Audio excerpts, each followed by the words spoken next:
Isang bagong imbensyong panlinis sa toilets sa London ay inaasahang makatutulong sa maagang pagtukoy kung may sakit sa bato ang isang tao. Isa itong tablet na ilalagay sa toilet rim. Kapag nag-flush ang isang gumamit nito, maglalabas ang tablet ng cleansing foam. Kapag nagkulay asul, ibig sabihin ay nakadetect ito ng albumin sa ihi.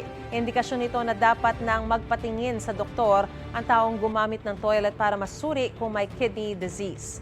Ang nasabing toilet cleaning tablet ay imbensyon ng isang babaeng master's graduate sa London. Isa sa ilalim pa ito sa iba pang testing para sa clinical validation. Kabilang ito sa mga na-shortlist ng isang award-giving body na kumikilala sa mga bagong imbensyon.